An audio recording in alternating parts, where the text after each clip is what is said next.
Chapter 8 Amina of Zaria, the warrior queen of Zazzau. I'm a boss, I'm a leader. Beyoncé.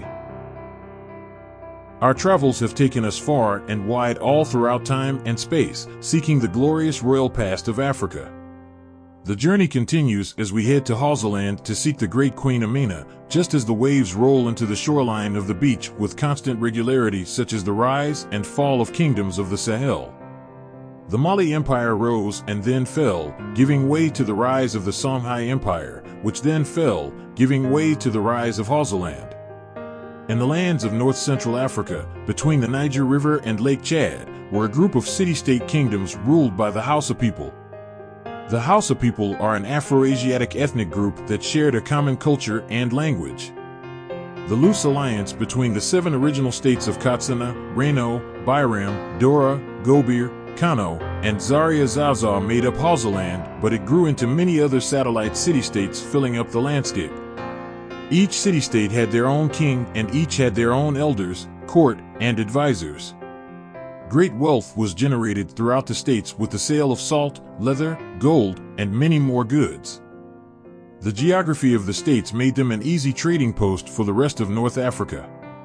Their access to Arabian horses allowed them to develop a mighty cavalry. This combined with their highly skilled blacksmiths, which produced masterful metal works that allowed them to dominate their enemies. Hausaland became a hub for the trans-Saharan trade network. Its strategic location facilitated trade routes connecting West Africa with North Africa and the Mediterranean. This trade contributed to economic prosperity and cultural exchange, leading to the development of a sophisticated urban society. The Islamization and centralized governance in the 14th to 16th centuries. During this period, Islam spread across Hausaland, influencing both political and social structures. Our gaze now falls upon the land of Zazzau and focuses more intensely upon a princess by the name of Amina 1533 to 1610. Zazzau, or the Zazzau Emirates, is located in modern-day Nigeria. Its capital was in the city of Zaria, Kaduna State, Nigeria. Her parents were King Nikita and Queen Bakwa Turunku. She was the eldest of 3 kids, brother Karami and sister Zaria. Her early childhood years were spent with her grandparents. The tale goes that her grandmother found her with daggers and swords many times.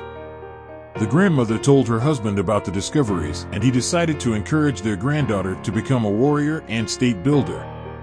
After this, her life was devoted to learning the ways of warfare and political strategy. Over the years, she became an adept warrior and wise courtier in her father's court.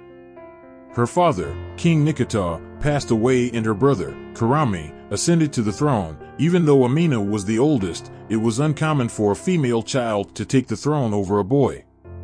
Amina supported her brother's claim to the throne and rode in his cavalry. She fought in many battles for her brother, and her skill and status increased with every fight she won. King Karami passed away in the 9th year of his rule, and now the power of the state fell upon Amina's shoulders, who was now head of the cavalry due to her competence and skill as a warrior. She was able to expand the territories of Hausaland in all directions to the largest they ever were in history. She created a unit called Yen Baka. They were a specialized infantry force. These skilled warriors were known for their expertise in guerrilla warfare and played a crucial role in the military campaigns led by Queen Amina. The term Yen Baka translates to children of the ribbon in Hausa, referring to the distinctive turban or ribbon they wore. This specialized force was instrumental in Amina's conquests and military successes, contributing to the expansion of the Zazzau kingdom. Queen Amina, also known as Amina Saranya Zazzau, took the throne. She was the first woman to become Saranya in the Hausaland states.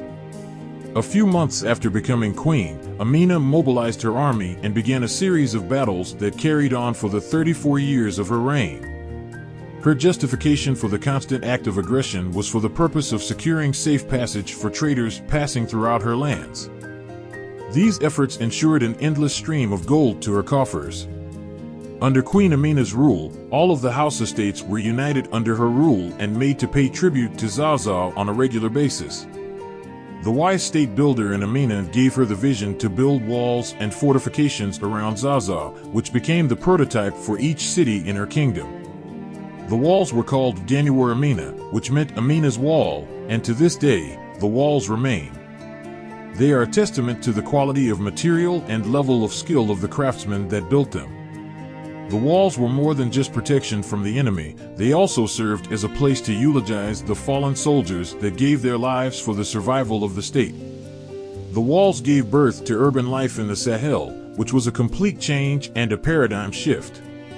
Queen Amina was never married even though she had many suitors over the years, and she had no kids, so upon her death, she had no heirs. Her name is held in the greatest regard. It represented the great strength of a woman and still remains with the Hausa people, just as her walls still stand strong today.